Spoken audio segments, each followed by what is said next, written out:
This movie made me care about Scarlet Widow. Apparently not enough to remember her name while I'm filming. Scarlet Witch, that's it. Okay, we're gonna try this again. Hello everyone, Scrivener here. Infinity War came out and you guys were interested to know what we thought. And since Paige saw the movie first and did the spoiler-free video, we decided that I would do the spoiler video. At this point, I have seen the movie twice. The first time, it was so stressful. Oh my god. So just to make sure you guys all heard me, this is spoiler video. It's got spoilers in it. So don't watch this if you still haven't seen it and you don't want to know what happens. But let's talk Infinity War. So many people die! Wow! Okay, like a couple of my friends have talked about how the stakes don't really mean anything in a Marvel movie anymore because we know full well that, you know, half of the universe is probably going to make an appearance again. Like all of those people that got mulched are going to come back. I understand if that bothers you, but it doesn't really bother me. I think the thing about comic books and TV shows and now the Marvel Cinematic Universe is that it's kind of the name of the game that you're gonna have to have those stakes, but that also your audience realizes that to an extent, some things will not happen. I think for the majority of the people that died in Infinity War, I don't think the question is what's going to happen now that all of them are dead forever, permanently, 100%. I think the question is what happens next? Like, how do those characters come back? I think it's more about the journey. There's a lot to like about this movie. The music is really great. The emotional moments are pretty damn emotional. There's moral complexity. We get to see characters interact with each other, and that's why we all went to see it, isn't it? It's not because we were expecting a lot of character development. It's because we wanted to see this specific situation and this specific plot, and these things happen to the universe. The first time watching it, if you care about these characters, then you can really enjoy that emotional experience. And yes, it's stressful, don't get me wrong. Like, the adrenaline was coursing through my body. At the same time, like, I enjoy movies that can make me feel like that, and it's not an everyday experience that I want to have, but it is an occasional thing that I appreciate when a movie can make me feel like that.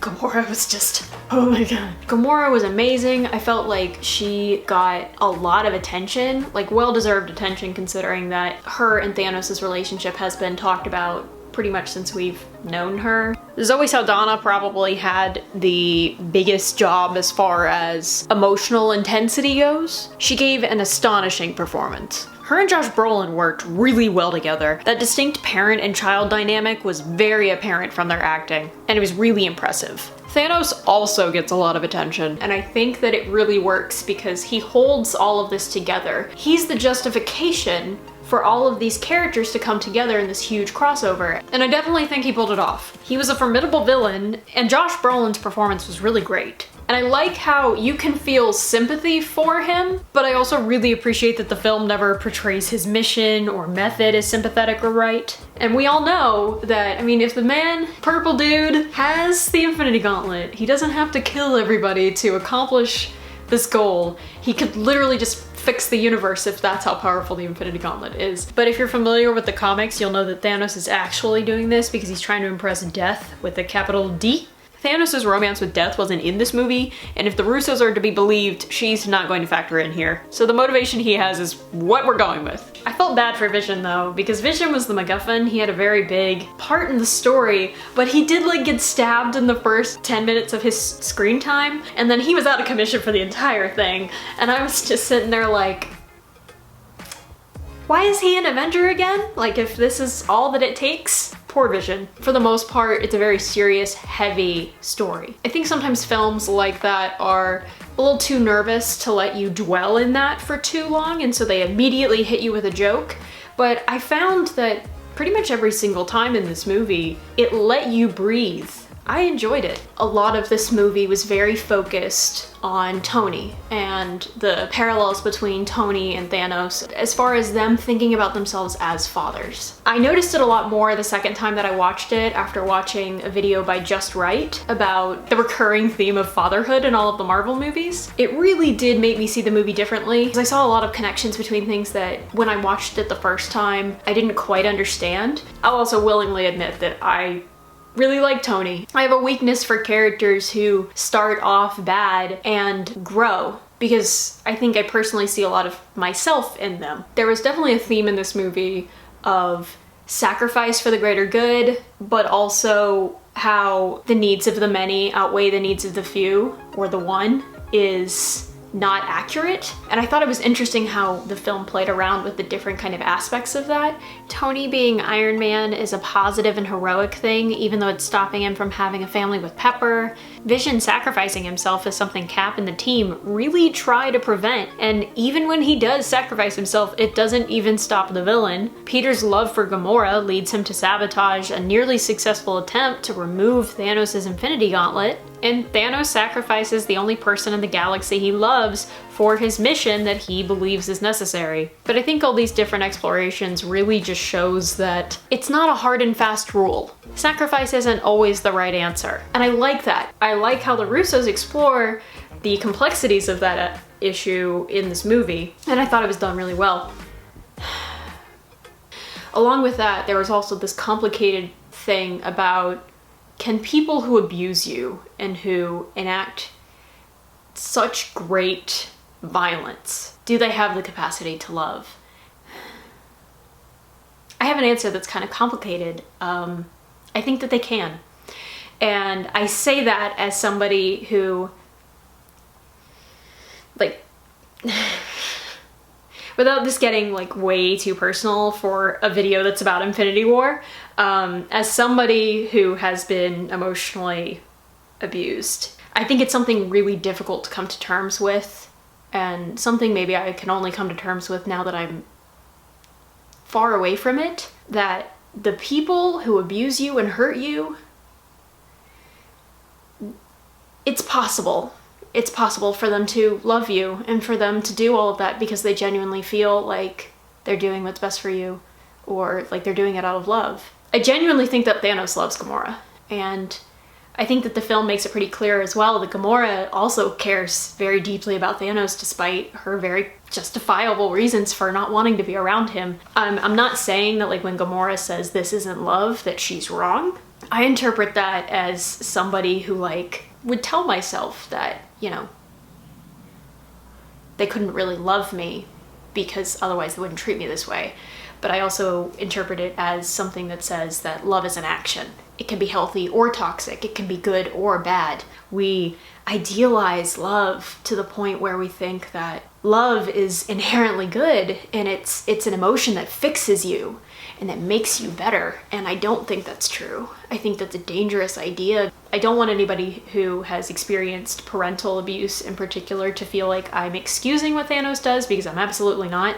But I also don't feel like the film excuses it either. I think it portrays that anybody can love, and just because they do doesn't make them not monsters.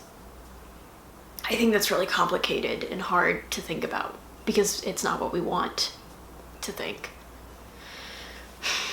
And I like that that's portrayed, and and I can't speak to the greater complexities as far as how, you know, how that's treated in the film because, you know, Thanos is a guy and because Thanos is a father, but I think it's important to keep in mind and just like think about how just because they love you or they loved you doesn't make what they did to you okay. Just because somebody loves you doesn't mean that you owe them anything. And love, just loving somebody and being able to love another person does not make you a good person. And I like that. And to bring the mood back up after that really heavy stuff, my main complaint with the filmmaking and the story is that the Infinity Stones are alluded to a lot throughout the Marvel movies. With the exception of a few of them, they're not explained until this movie, which is fine. But we don't really learn that much about them in this movie. We have a little bit of an introduction from Benedict Wong at the beginning of the movie about like what each one is. We know what the Reality and Time Stones do, but what do the other ones do? What does the Soul Stone do? I don't know. It's not explained. Why is power any different from any of the rest of them? It's also a flaw in the filmmaking because I could not, for the life of me, remember the colors. Except for the green one, which was time, because we saw the green one a lot. I think there were a lot of missed opportunities to incorporate the filmmaking into the storytelling a little bit more. When I came out of the movie, I thought the Soul Stone was red, because when Thanos wakes up and he has the Soul Stone in his hand, the environment is predominantly red, but the Soul Stone is actually yellow, I think? I can't remember, and that's a problem. And I felt like that's something that maybe they've been building up to for a really long time that they didn't really fulfill. You know? I feel like Bucky got shortchanged. I feel bad for Bucky. I have a feeling that Cap and Bucky in particular are going to get more attention in the next installment. If they don't, I'll be really upset because Bucky's been... Poor Bucky.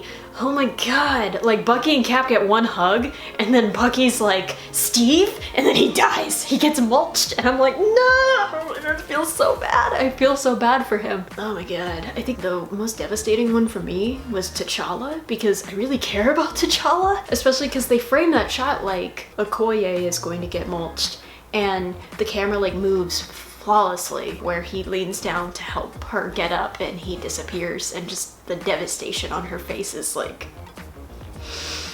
it makes me really emotional just thinking about it. Oh my god. Okay, I can't cry on this video. Black Panther just came out and he had no good fight scenes. All we see when the Black Order invades his country is him getting tossed around like a rag doll by those things from the Hunger Games, and like I did not appreciate that. I don't know if there's a scene that was deleted where we actually got to see him land a punch, but it was not this cut of the movie, and I did not like that.